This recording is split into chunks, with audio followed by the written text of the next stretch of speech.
Warm welcome to everyone. A very good afternoon, and I happen to know for a few of you tuning in a good evening to the fifth event of Birdfoot's 10th season. Really hard to believe. Chris, who's part of the Borromeo Quartet, was actually part of Birdfoot's very first season. So this is quite an honor to be celebrating with you tonight. Most of you already know me, but I'm Jenna Sherry, Artistic Director of the Birdfoot Festival. I'm really looking forward to exploring Beethoven's Heiliger Dankgesang today. We'll talk more about this remarkable piece, which feels almost too appropriate for the times we're living in. And for those of you who are new to Birdfoot Backstage, this is an event in which we take apart and then put back together a piece of music. And then there will be a performance at the end. So we'll have demonstrations throughout, but there will also be a fair amount of talking. And please feel free to use the chat to ask questions. And we will have a Q&A also at the end, and we'll work in your questions as we can to the event. Before I introduce the fantastic Borromeo String Quartet, I would like to first say a huge thank you to all of Birdfoot's sponsors, program advertisers, and all of you, many of you here, who have made 10 years of Birdfoot possible.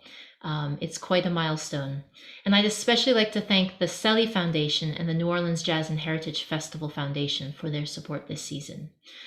Also, I'd like to recognize the fantastic work of the entire Birdfoot team, especially Tracy Sherry, Gianna Sachere, and all of Birdfoot's board members.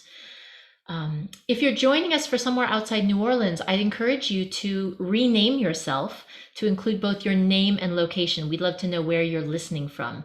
If you don't know how to do this, if you hold your mouse over your photo, you'll find 3 little dots and you can rename yourself there. And some of you may also have noticed that tonight's event is now by donation rather than a ticket price. We received some feedback that it was a bit clunky to access the Zoom event, so we've simplified the sign up to make it really quick. And therefore, I would be really grateful as if you would consider making a donation through Birdfoot's website as your ticket price tonight. Most of you probably don't realize that actually 61% of Birdfoot's support comes from donations, many of them quite small, from people like you.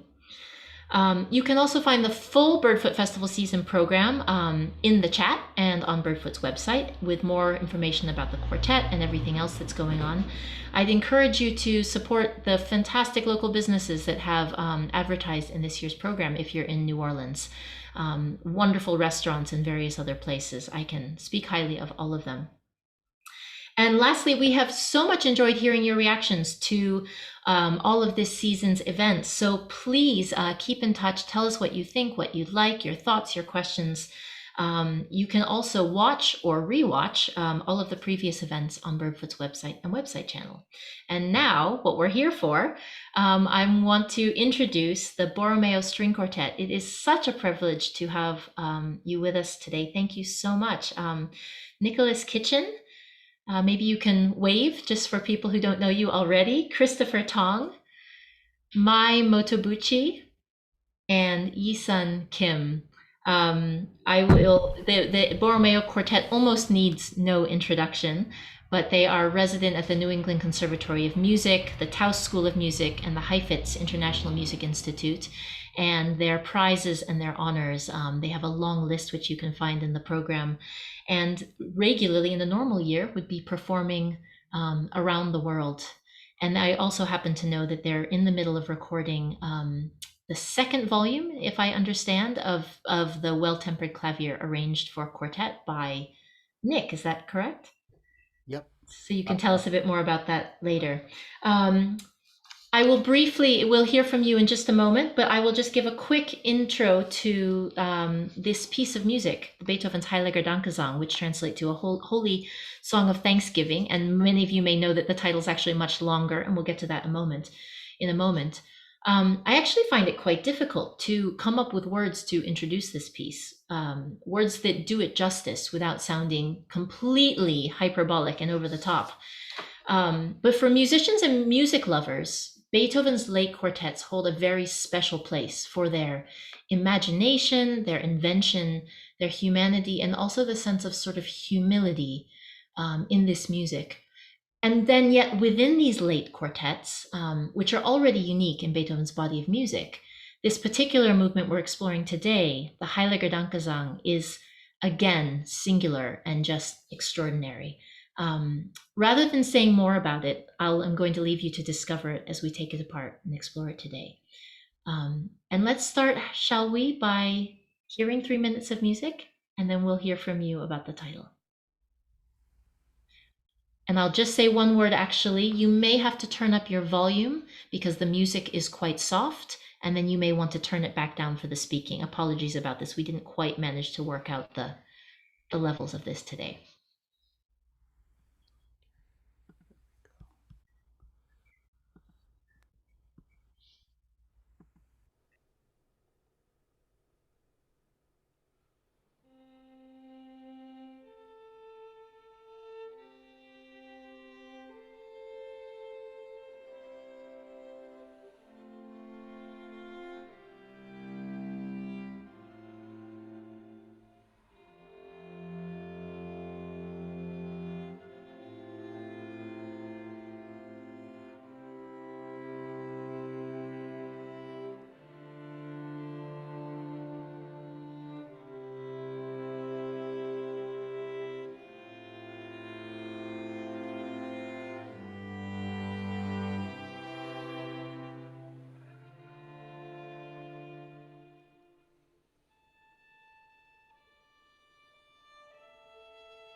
Need to unmute myself. Wow, what a way to start this. Can I start by asking you, before we jump into the music, asking you about the title of this piece, which is so specific in a way that's also unusual. The Heiliger Dankgesang eines Genesenen an die Gottheit in der Lydian Tonart, literally the holy song of thanksgiving of a convalescent to the deity in the Lydian mode. Can I ask you, perhaps in the order that the voices enter the piece, to reflect on the title and how you understand it in the context of Beethoven's circumstances and the music itself, and what it means to you more personally as a musician? So that would be starting with you, Nick. Yeah, uh, it's very interesting because we know that Beethoven was at a time, uh, you know, coming off of all these new ideas. The French Revolution had just happened, the American Revolution, all of these notions of the Enlightenment. Joseph II had been changing European society in profound ways. And, to be perfectly frank, Beethoven did not have the greatest opinion of the church, though he was very much part of it.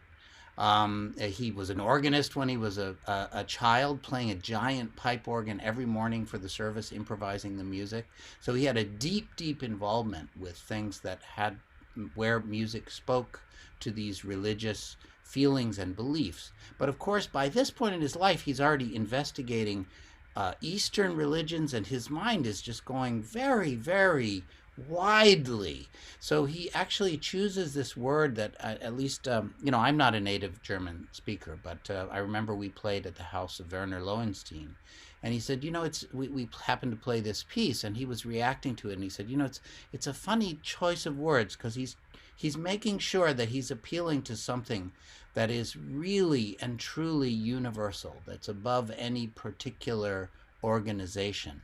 And of course, um, Beethoven is someone that uh, he expressed that he really felt that his music came from this kind of divine spark. And that's the whole Ninth Symphony is about that divine spark.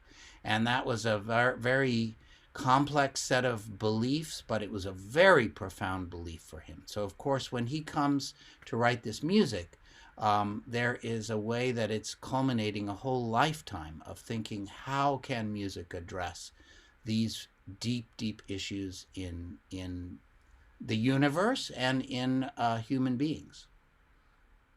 And can I ask you, the word that you said that you think makes it clear that Beethoven isn't referring directly to the church, and perhaps I can also share the manuscript just so everyone can see, is the word Gottheit. Can you say a word or two more about that while I share it? Well, again, I hate to speak of things when I'm not, it's not precisely from. And by the way, that word is, over there in the corner. And Beethoven, Somewhere over here in this scribble, if you can see my mouse. but he really wanted to get all those words in there, and that's why the little redirects and whatnot. And as I said, this person we were with, Werner, he really shared that that's a very particular choice of words to say Gottheit, and that it's something that is reaching for something that is beyond any, sort of. It's a little bit reaching beyond a human sense to something that overarches all of it. Fantastic. Chris, you're the next voice to enter. Yeah, I love that. I love those words, those thoughts from Nick. When we think of Beethoven, is one of those rare people in our field to have sort of transcended our field. His music is in the human consciousness now, in a way that everyone knows the first notes of his Fifth Symphony, and I think when we think of Beethoven, we think of these monumental statements, these grand summations of especially in that kind of a setting, Fifth Symphony, Ninth Symphony, of these profound and epic statements about humanity and life. And you mentioned, Jenna, that this particular movement has a special place within the late quartets, which themselves have a special place within the quartet literature. Certainly for me, and I think I don't think I'm speaking alone here. For a lot of people who go into this field, the late Beethoven quartets are the reason why. And it occurred to me that why is it that so many people have written for this setting? in the history of Western classical music, but also outside of that, frankly. And there's something about boiling down how pitches, voices can interact, that is there's something very pure about getting four voices. You know, it's if you think of it a little in a singing tradition, which is where all of this comes from in a certain sense. You know, you have the soprano, the first violin, the alto, the second violin, the tenor, viol, and the bass, and the cello.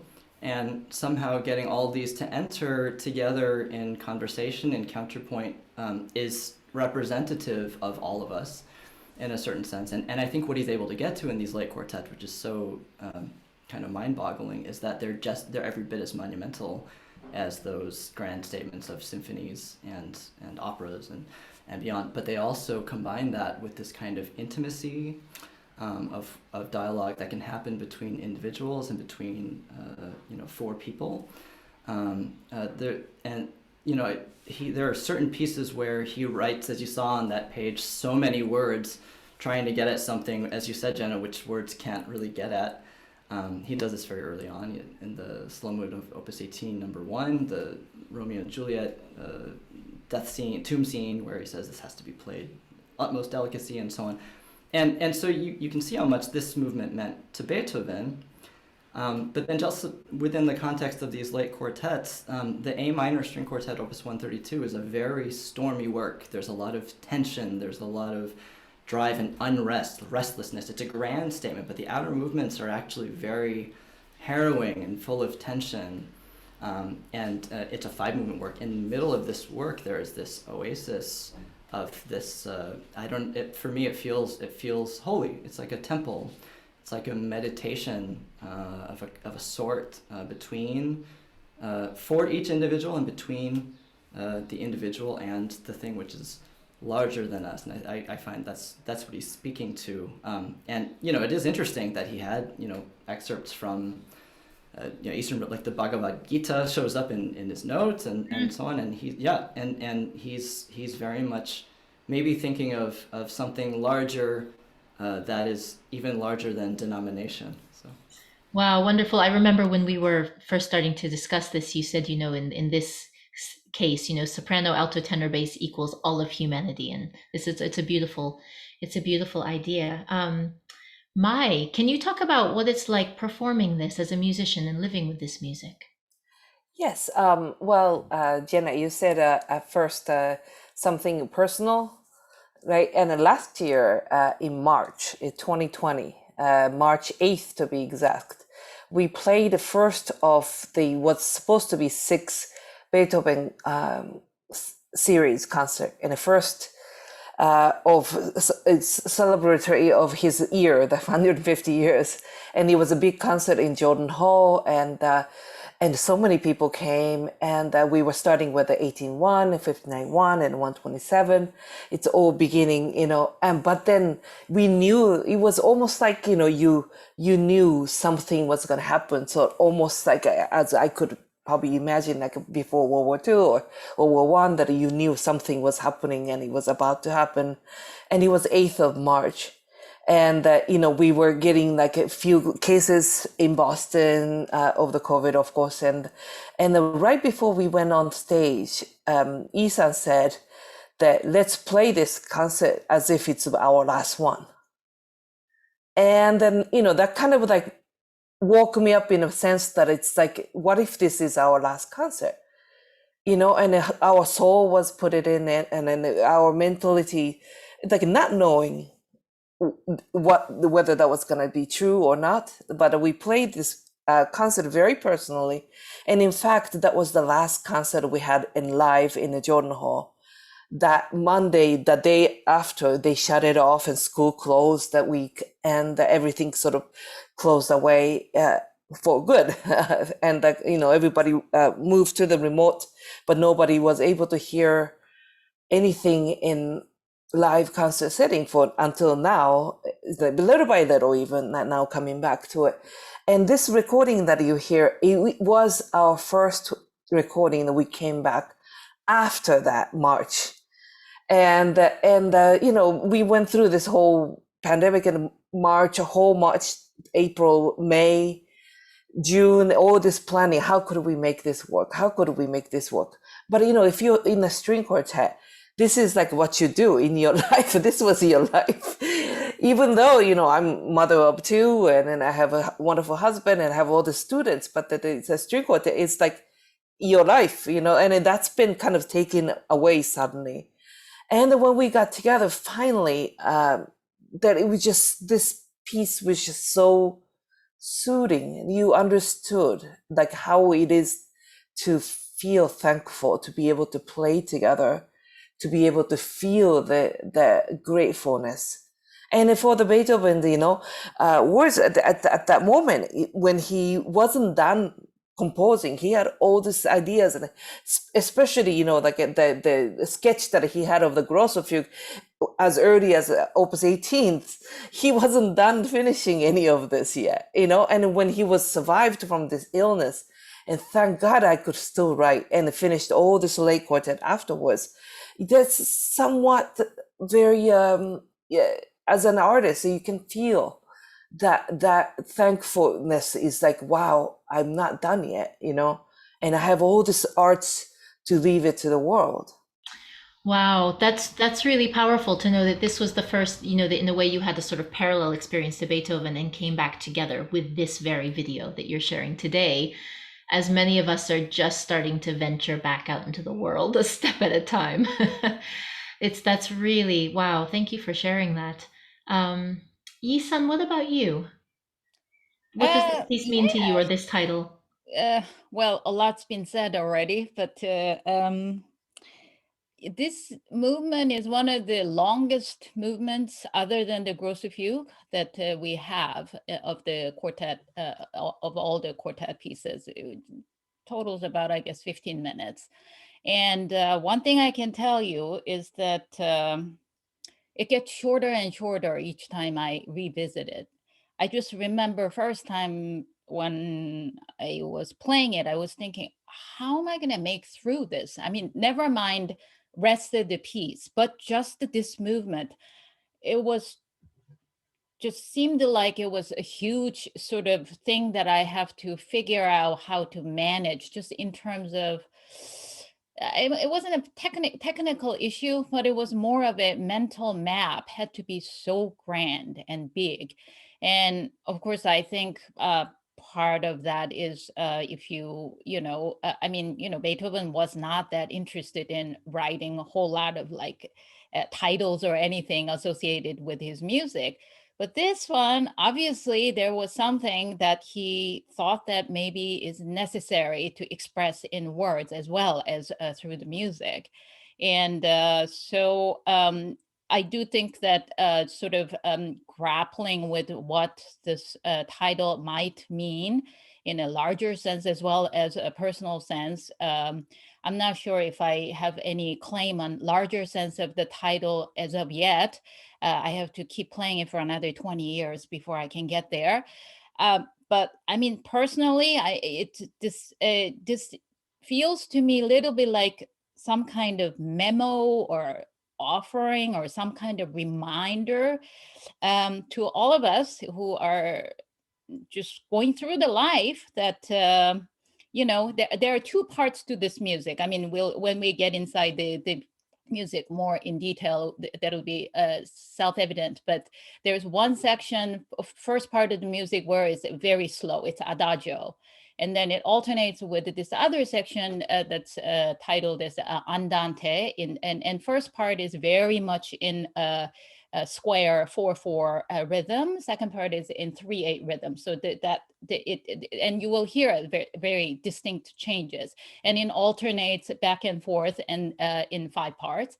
And it seems to me like the first part of the music that I'll just call it A section, when it comes back 3 times, it's sort of like almost like some kind of acceptance and sort of peace offering to things that are maybe unknown to all of us, and that it's just sort of okay to we don't have to be having answers to everything, and there are mysteries in life, and we just have to accept it and deal with it, and that's part of life. I like that. and then the second section, which comes, is sort of exact opposite of this sort of mystery, where it's a confirmation and expressing sort of the confidence and like confidence in all of us or into humanity for our ability to just navigate through whatever the challenges that may be to all of us. And that's sort of how I interpret, I mean, not exactly the title, but the music itself. That's what it feels Fantastic. like to me. Yeah. That's really great. And I thought maybe I would just give, before we go on, because I want to then ask you about the Lydian mode and to explain what makes this special, Sure. but I thought I would maybe, I've got a little bit of a Beethoven letter from earlier in his life, because it's interesting to me that I think a lot of people know, are very familiar with, of course, Beethoven's hearing loss, which was such a massive, monumental struggle for a musician and a composer. And this is quite well known, but I think what most people don't know is that Beethoven also had a lot of other health problems from much earlier in his life. So this piece was written 1826, 25, 26. And here's a letter from 1800 to a good friend who he asks sort of to swear to secrecy. And he writes, "Only my envious Stephen, my bad health, has thrown obstacles in my way. For instance, my hearing has become weaker during the last 3 years, and this infirmity was in the first instance caused by my bowels, which, as you know, were already in the past in a wretched state. But here I am constantly afflicted by diarrhea, which produces very great weakness.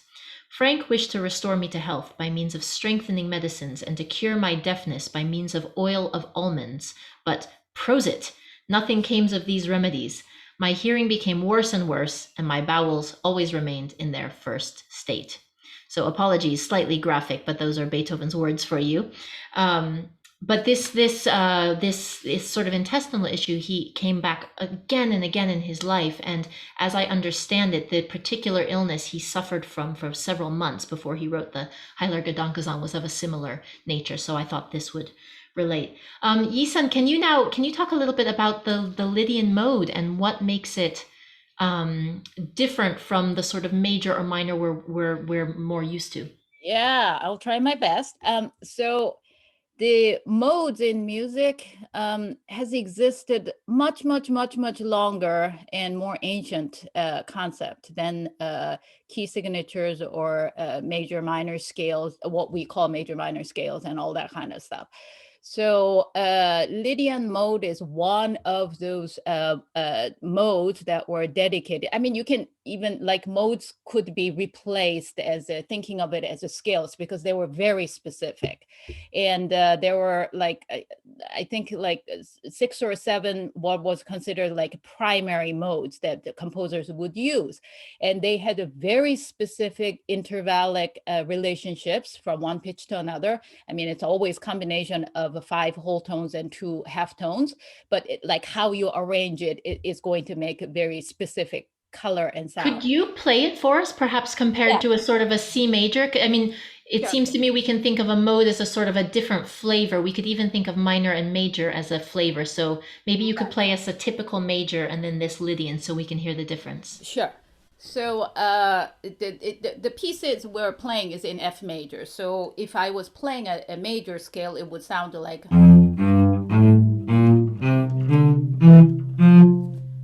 And the thing about the Lydian mode is that it has a raised fourth. So the fourth note of that scale is not going to be that note, but it's going to have.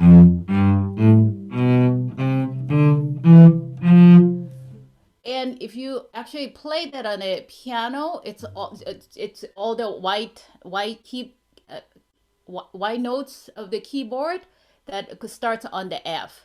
And if you keep going with that until you reach the C, it's like this. In other words, it has all the same notes as a C major scale as well. So Thank you. It feels like to me almost like a brighter major, like an extra bright. It's like a super major. You can think of it as super major because you already have a major third, but then the fourth is also raised. So but it also makes it so that such that the between F major and C major, which are the very much related key, we can consider as tonic and dominant, they are almost equal rather than one is dominant and release point. So I think that's what Great. gives this first section this flavor of openness and neutralness almost, and it's not a tension release, harmonically speaking. Thank you so much. No, it's great to hear that. And just very briefly, because I want to jump in now to the first section in the music, because I know there's a lot we want to share. Why do you think Beethoven might have chosen the Lydian mode? And perhaps Nick, you can comment on this, and then we can sort of jump into the first section and how it begins. Well, just to step back, as we mentioned, this piece was written around 1825. And but you can go back to about 10 years earlier, and you have Beethoven sort of keeping a journal, something like a journal called the Tagebuch. Actually, it's more of a journal where you're telling yourself the important things about what you need to learn. It's a bit more directed than we think of journals. But one of those entries is where he's saying, in order to write true church music, go back to the old modes and study the ancient music. And that note is a little isolated, except then I happened to find out when I was doing some work at the Beethoven House that actually Breitkopf and Hertel asked Beethoven to review a book that held basically the most ancient music that they dealt with.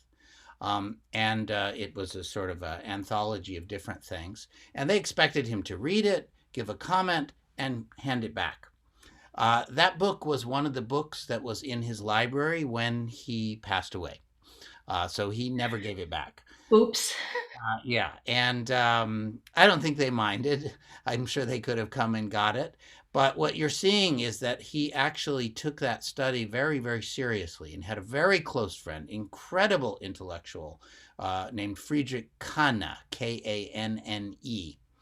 And Kanne actually set out to write a whole history of the way the chants interwove with the purpose of each mass.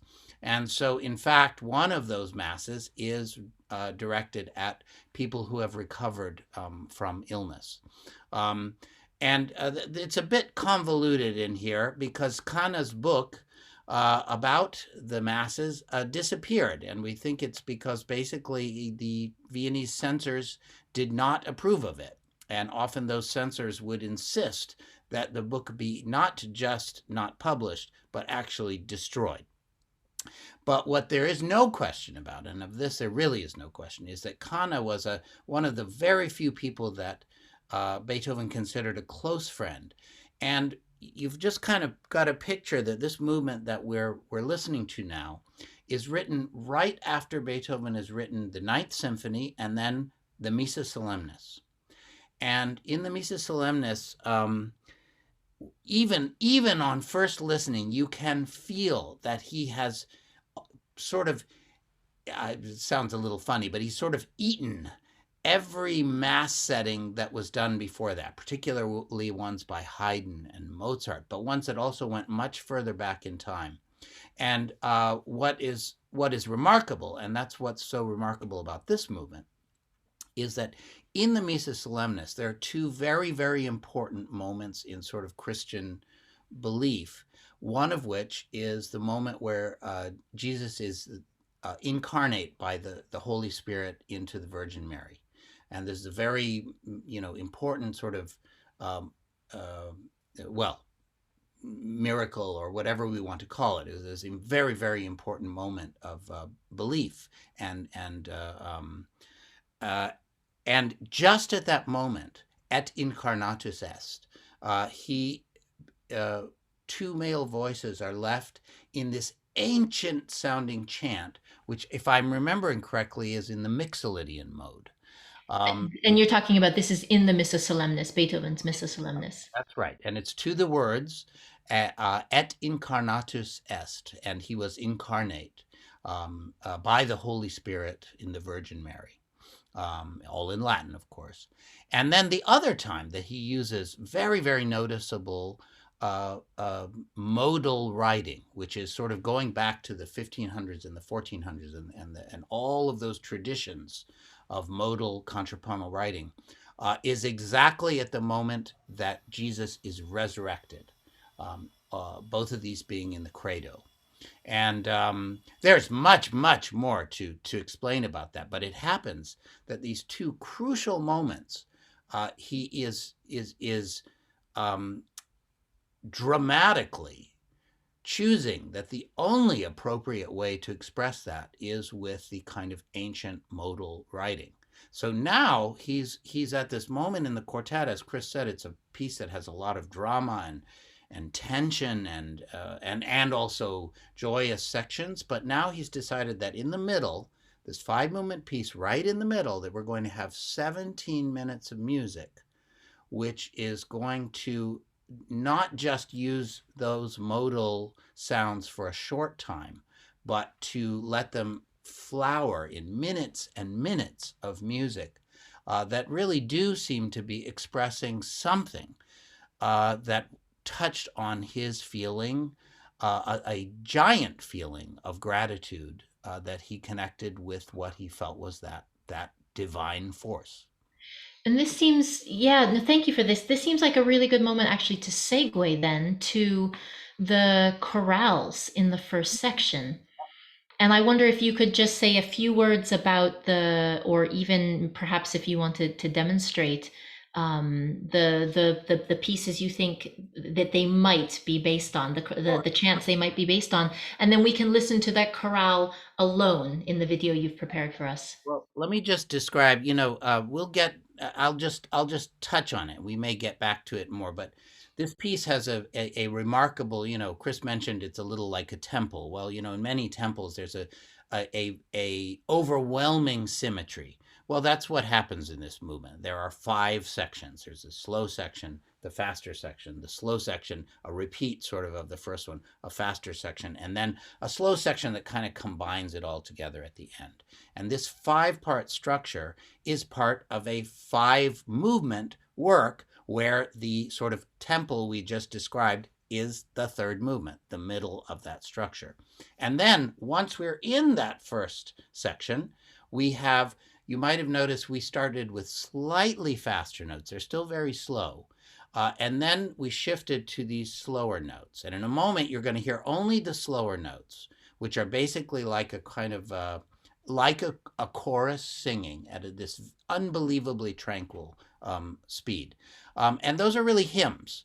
So we do a kind of an ornament, and then there's a hymn. And that happens in 5 sections. There are 5 sections to this hymn. So I think you can see this is a kind of a, well, I was thinking of the name, the game Jenga, but that's not quite the right image. But I think you understand what I mean. We're just constructing one thing on top of the other using these symmetrical forms of 5.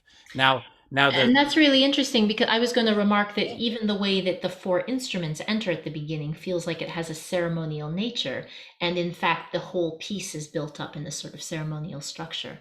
That's right, and in a sense, he's boiled what we're about to play for you in the. What we're going to do is there's the slight ornamenting, and then there's the chant or the sort of chorus, and it happens. I really appreciate that many wonderful musicologists have sometimes come to a backstage, and for whatever reason, they've thought we might be interested in some of the work they're doing. So I was handed a paper by a person in Boston named Owen Jander. And Owen Jander has all sorts of marvelous ideas about things that were in Beethoven's mind. And he realizes that there's no way quite to pin this down because of the source is probably gone. But I'm going to share with you now the screen. And I'm going to show you the paper that he wrote. And do tell me, as you see, Owen Jander. This is also about Opus 135, and there's a lot in this paper. But what we're showing here, and I will get my violin, just give me a moment. What he's tracing is chants that come from the Mass for someone who has recovered. And as mentioned, there's some problems with exactly how you trace these, but it seems very compelling that something like this was going on. So in the Beethoven, you hear, I'm playing it a little bit too fast, the fast forward version. And then right after that, you see the chant that he's mentioning.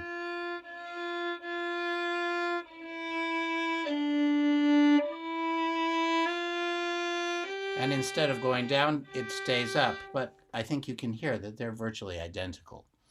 And then Beethoven, I'll just do it quickly so you can sort of see this. The next one, I'm going to play it now very fast.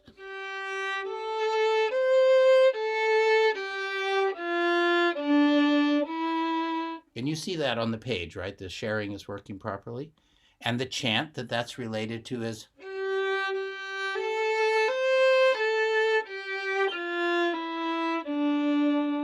So again, the last note, tiny bit different, but every note in between the same. And as I go on,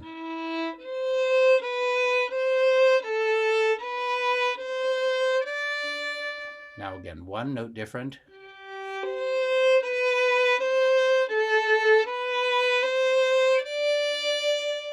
And then I'll do the last one you see there.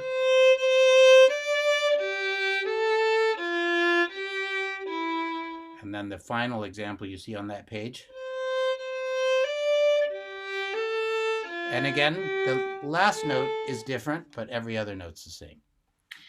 Wow, that is a remarkable match.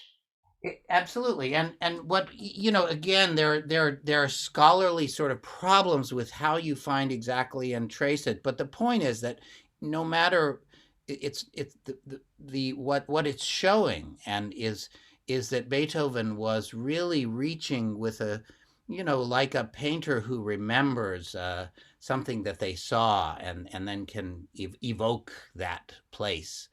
In a painting, whatever he's remembering or has absorbed from this ancient music, he has put it, and that has become these chants. Now, Jenna, would you like to hear the hymns all together? Yes, please. So this is the video of just the hymn sections without the staggered ceremonial entries. Yeah. So we can just hear this. The high-speed notes have been taken out, but they're not really high-speed, but I think you kind of know what I mean. I'm going to open the video first. Just give me one moment to get that worked out so we don't get confused here. And I'll just say to everyone who's listening, if you have questions as we go along, please put them in the chat and I will bring them in as we have time. Okay. So now you are going to hear you're going to hear the hymn as one continuous hymn with 5 parts.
That was wonderful to hear, and especially in isolation, you have the Lydian flavor. This sort of brings it together with that church-like, hymn-like element. Thank you for making this, Nick.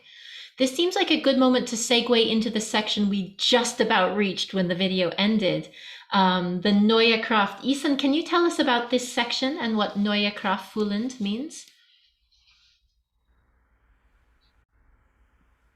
Sorry, I didn't realize. Okay, so this next section is the translation is basically with feeling of feeling new strength of some sort, and this is where the music goes into 3. And what's going to happen is, to me, it feels like an explosion of joy.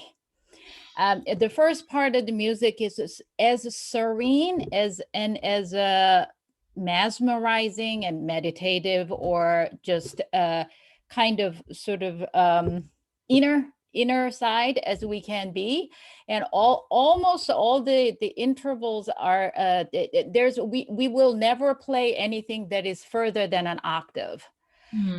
And then when we go to this the second section, what happens is that we start jumping around these intervals that are huge. And then there's all this obvious, especially between 2 violins, there are all these obvious dialogues and bantering and just, going back and forth. And this is the human part, if I may say so. If the first part was our sort of trying to understand or interpretation of what sort of supernatural kind of energy means, this is where we come back to the earth and just feeling the gravity, feeling the earth, feeling the energy of how we relate to each other. So I love the way you describe this. Can we hear it now? Let's listen this. So this will be, I think, about 4 minutes, so you can hear the first Neue Kraft section.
I really enjoyed, I have to say also, seeing all 4 of you start to move along and almost dance with this music as it feels like the sun comes out.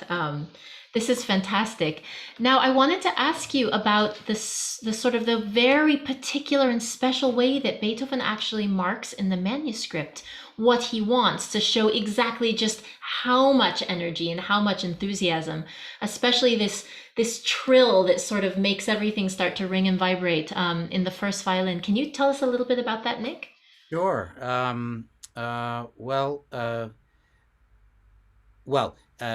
You'll hear the quartet's moving around. Chris is sort of leading a melody with the bum, bum, jum, but you might notice I'm holding a note, ba, yeah, yeah, and I'm trilling on it, and it's the note that we came out of the adagio on. That note is there, and then all of a sudden it kind of erupts. And having said that, I just want to show you what that note looks like. And this is a very quick sort of reference to something that is a giant subject, but you have to start somewhere. So let me just share this with you. It'll just take me a moment. For all of those who are wondering, this is really what happens backstage, is these giant subjects that we go into and investigate.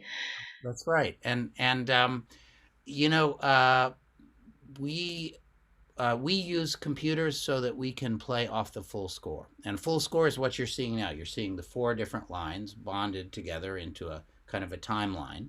And that's the tradition where all parts are shown. For orchestra, it can be a Wagner score might be 20 staves, and a Beethoven score might be 15 staves for orchestra. And for quartet, it of course is 4. So you see them there. That's me, that's Chris, that's Isan. And this is 2 lines of music. And if you notice here, I think you can see my mouse moving. This is that A and the trill that we were just talking about. And this is, Chris is sort of leading a melody here, but I'm kind of singing out across it.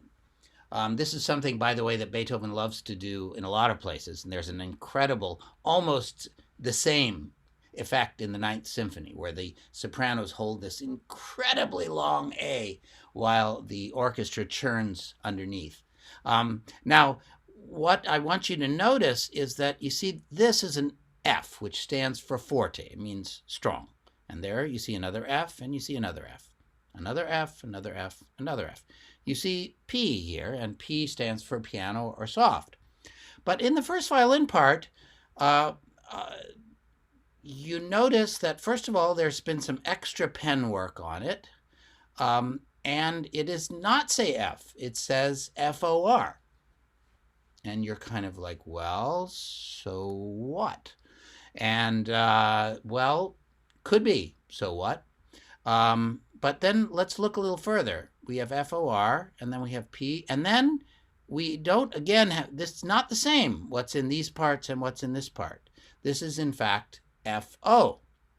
And again, you're starting to think, is this person really out of their mind? What are you talking about? And I will kind of summarize something that's been a very interesting discovery for us, which is this. This is, I'm going to zoom in a little bit so you can see it. When you spend a lot of, and what I meant to say is we use computers so that we can read the score. But about, I don't know, 10 years ago or more, it sort of became apparent, well, if you can have a PDF of the score, you can also have a PDF of the manuscript, or the first edition, or different editions, or whatever it might be that you're interested in. And it turns out that no matter what, Beethoven manuscripts are absolutely fascinating. And there they are. They're PDFs. You can download a lot of them on the internet now. Sometimes it's just a little tricky, but usually it's not that tricky these days. Well,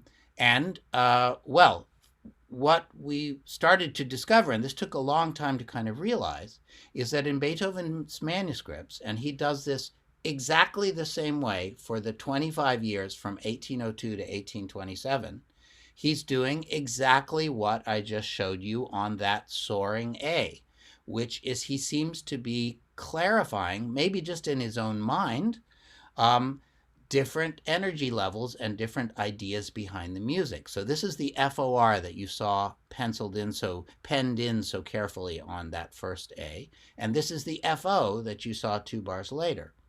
And basically, this is what you saw in the three lower parts, which is basically a regular forte. And this FO expresses a little more energy and a little more importance, and the FOR expresses even more energy and even more importance. And then it keeps going to be the whole word forte, and then this kind of wonderful category of FFMO, which is fortissimo with the last two letters brought over, which has its polar opposite in PPMO. And we're, again, as we said, we're touching on giant subjects here, and this is a totally incomplete explanation. And but what I would say is I would encourage you so much to download these manuscripts of pieces you love. Having, with me showing you this, you will find these. It won't take you long. And what, by the way, this PPMO and this FFMO is exactly what Haydn does in exactly the same way. When there is a super important pianissimo, he does pianis. And when there's a super important fortissimo, he does fortis. So in fact, most of what I'm showing you here has its origins in Haydn, and then it also shows up in Mozart in very related ways. Now that's, as I said, terribly incomplete explanation, but I'll just say that there's the 4 types of staccatos and 2 types of swells. All these just, again, are in evidence in that whole 25 years of music in all his important works. So it's a mighty interesting thing to look into. Wow, it sounds like we're going to need a few more backstages on this in the future. But for now, I'll just comment that it's so wonderful. Thank you for showing this, because I've always found with Beethoven's manuscripts in particular, you remarked that there was sort of some extra pen work in there. And it's something I've always found that they're very visceral. You have a sense of motion and a sense of sort of dynamism, and even a sort of messy slurs that are really inspiring to look at. And I wanted to then turn that over, Mai, to you, because you had some really interesting thoughts on playing, you know, what it means to see these markings, because of course what's on the page is only the first clue for us as musicians. Can you say a few words about that? Yes. Well, oftentimes when we look at the markings and even the word retardando, you know, sometimes we take it in as the instruction that composer is wanting you to do this. But when you're looking at it as a performer's point, and if you put your heart and soul into it, and as a musically, you might have naturally have done it. You know, so that those markings oftentimes is almost like encouragement or the reassurance that what you're doing is correct. And especially in a Neukräfte, you know, that those staccato that we get on the down, bum, bum, those are the line staccatos, that are long, very powerful ones. And he was almost like he was performing with his pen on it, you know, so that you can feel how long or how special and how some notes are more powerful, because he was just really performing on a piece of paper. And when you feel that, yeah. Can I make a pause, just because I bet people would love to see what you were talking about? Yeah, sure. Let me show you quickly. It won't take long, because I spent a little time showing that, and I want to get back over to this. Just give me a second so you can see. This is exactly what Mai's talking about. Do you see these incredibly energetic staccato strokes, which are quite long? And these, of course, are the dynamics we talked about. And there's much, much more, but I'll now stop sharing, but I just wanted you to see it. Yeah, exactly. And it's some of them you might have seen that even between cello and viola, it's sort of similar things, but then cello gets more energetic, kind of he's performing on it. And so that really confirms how you feel. And then when you're performing and seeing that right in front of you, it is like, it's really encouraging, and also like adds so much energy to us while you're looking at it. I love that image of performing with his pen, which is really what it feels like. Fantastic. Did you perform this off of the manuscript? Well, Nick is the only one who performs most of them. And oftentimes, for our excuse, oftentimes it's the other notes. If it's anything that came before, he just scribble and said it's same as before. It's a Good. bit difficult to read. Jenna, let me just quickly show what we are in that particular video that we made in July. I Uh-huh. am reading off the manuscript, which when we play through, you can see that. But what I've made here, are you seeing the screen share? Mhm. This is basically an edition that shows all of those markings. And you notice here is a swell which is separated as opposed to the ones that are linked together. And if I come over here, you will see this is all of the items that we were just talking about. All of The them are. for, the faux, That's right. the lines. Fantastic. So you've sort of made your own editions with more information than made it into the That's right. standard ones. Fantastic.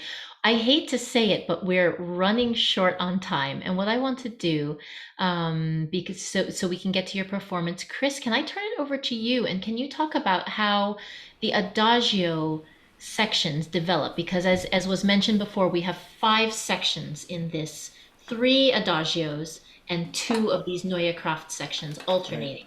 And can you talk about how the adagios develop as they go through as a sort of prelude into listening to your full performance, so Sure. we can then open up for some questions? So the subsequent adagios that we mentioned that there's this chorale holding together the phrase of the large adagio section, but the opening music, this canonic entrance where every individual has a gesture or something to sing out.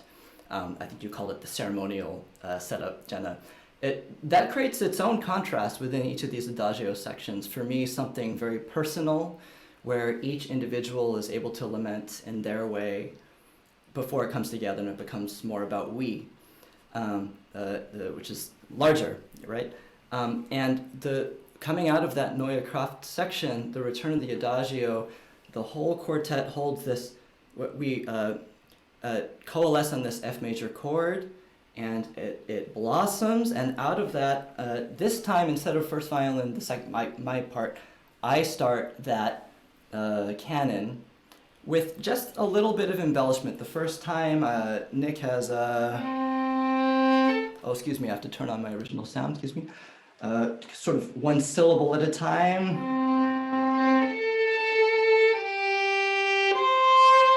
My version in the second adagio,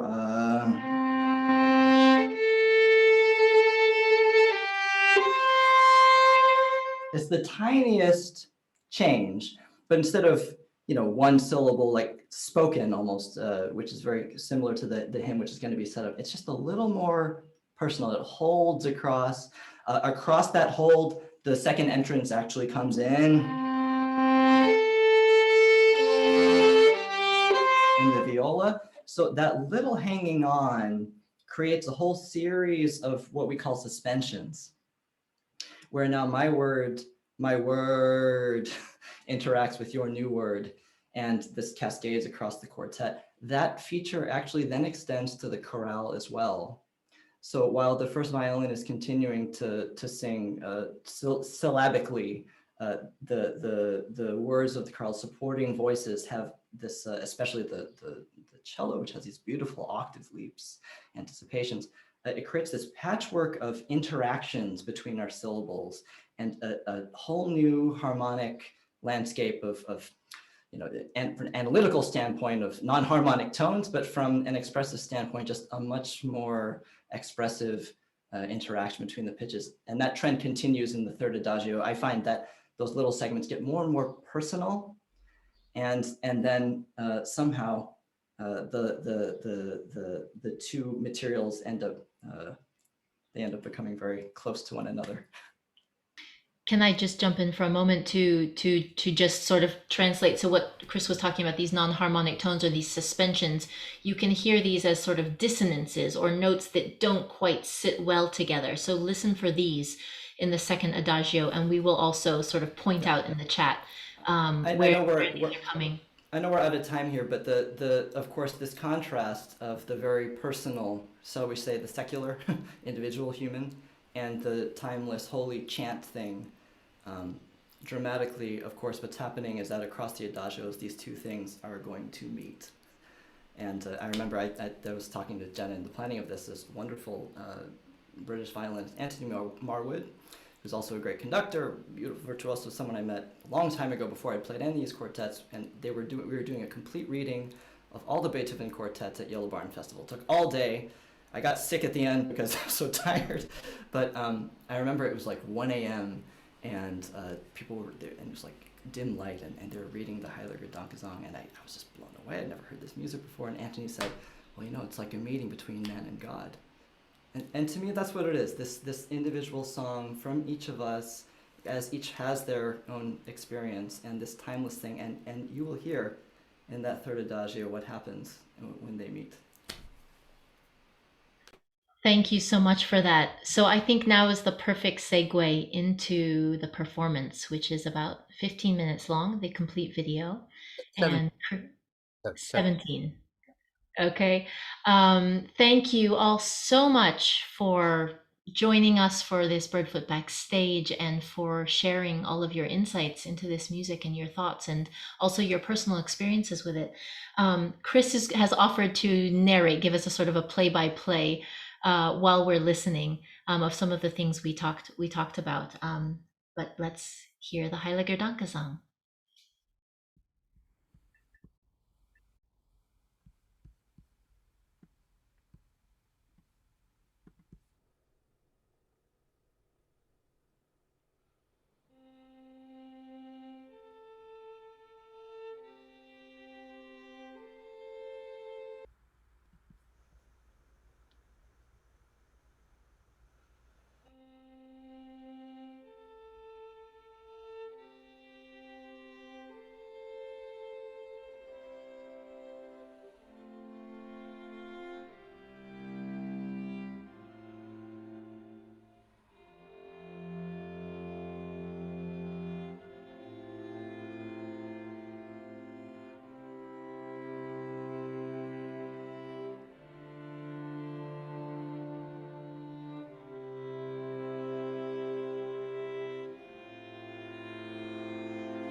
I just want to say thank you so much. That was just gorgeous.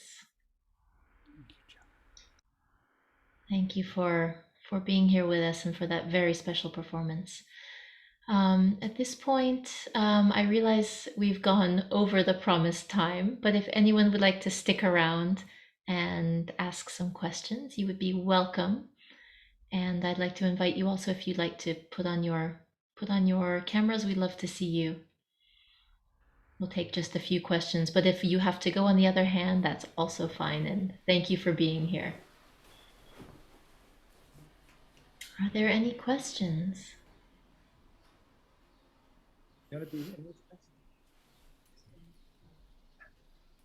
Any questions? Fine.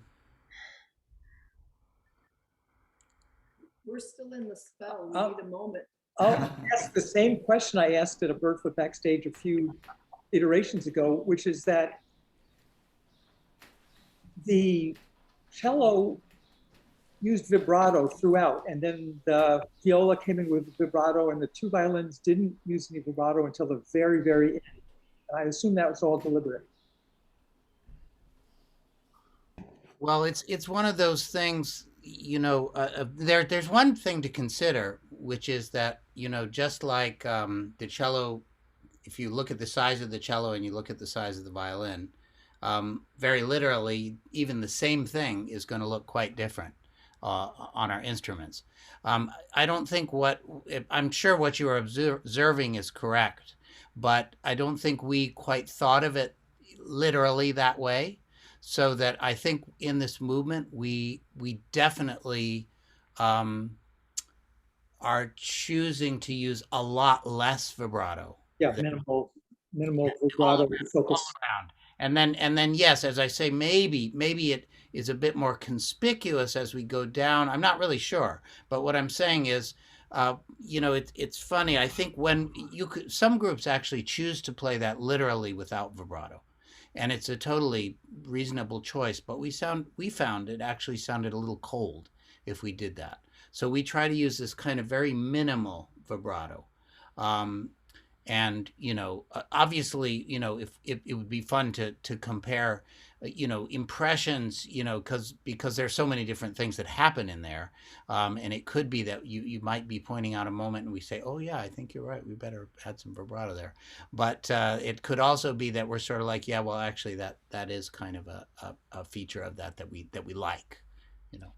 Not really. I find that a lot of the times in our rehearsals, we agree on stuff, make rules, and then when the performance comes, they all go out the window.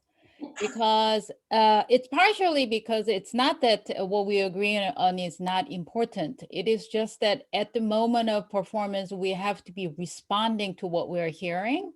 So for instance, this is space you're listening from. I mean, of course, you know, post-production, obviously there could be things added and all that kind of stuff with the reverberation, but this particular space is incredibly dry.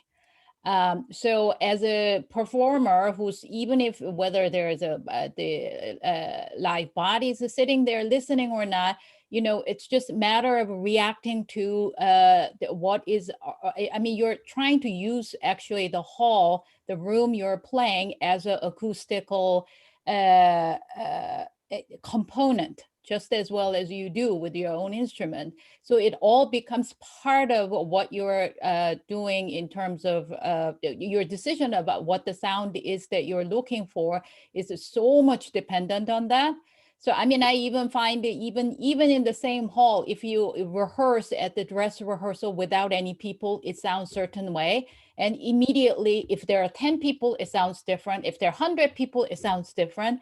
And so you just have to kind of react to what you hear. So I think our goal is mostly to try to find a musical sound that is satisfying to listen to as we're playing. Yeah, so. I heard someone say recently, or I read somewhere, I can't remember who it was, that the bow is shorter in the evening.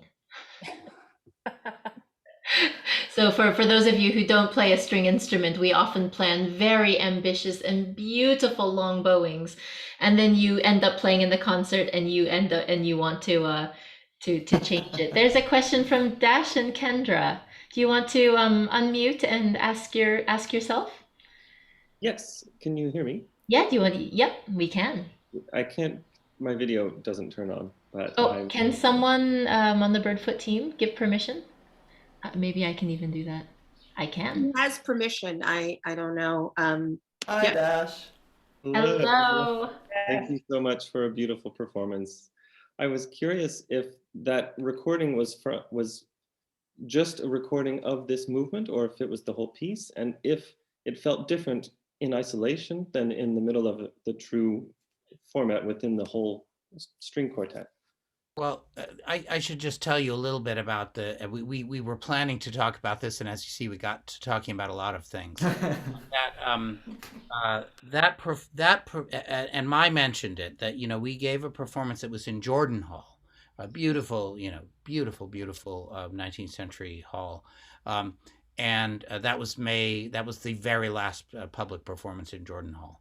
And then we were really shut down for a while because there are certain even risk factors in the quartet, and we had to make sure that we were really safe in those next period of time.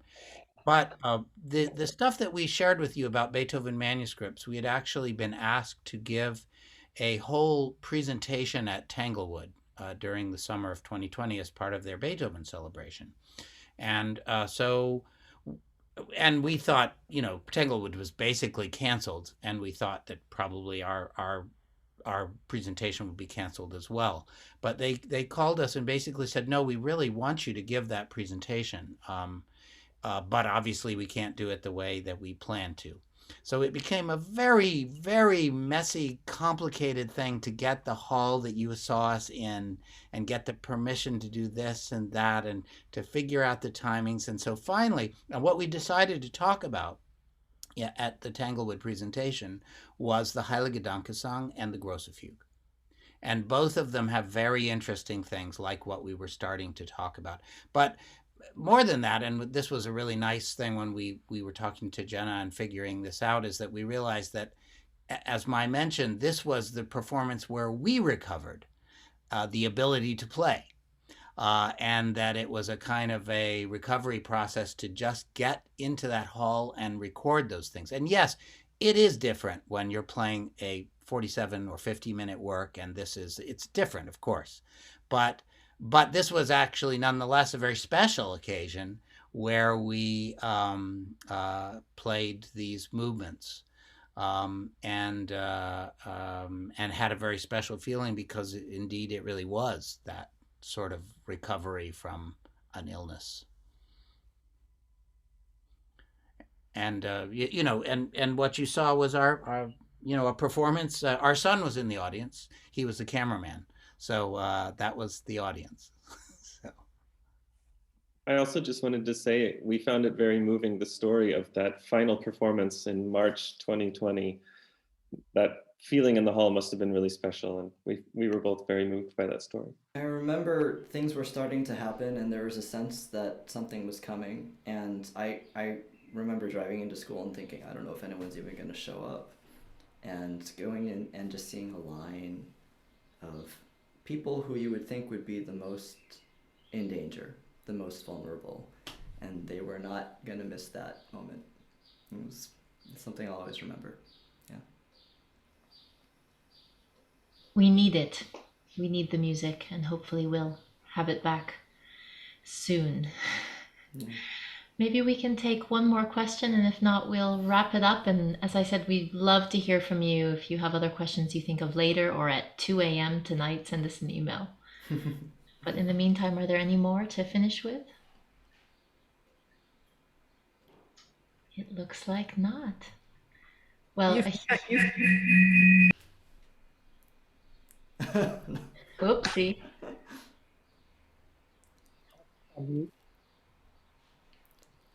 You cast such a spell that we just. Yeah. Thank you, Tracy. Thank you so much. for having us and bringing everybody into this great piece of music. You know what? I will finish with a little piece of Birdfoot trivia for everyone who's here. Some of you may know, but actually, the very first Birdfoot poster ever, Dash and Chris might remember, had The the opening of the Heiliger Dankgesang. Was it the Heiliger? Shoot. Season 2 was the Grossefuge, right? No, I don't.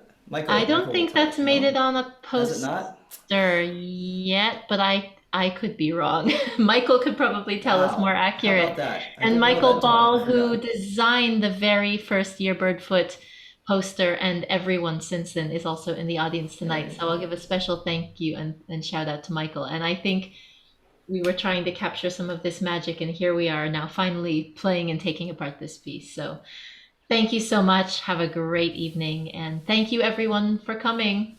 Thank you all. Hope to see you. Oh, and a reminder, next week is the last event of the Birdfoot season. So normally they've been every 2 weeks, but we're doing 2 in a row. And next week will be an event exploring the Brahms horn trio. And I will be playing along with 2 fantastic colleagues who will be playing a wonderful 1860s forte piano and a natural horn, which is what Brahms requested. So it'll be quite exciting to hear this on these instruments. So I hope to see some of you there. Have a great week.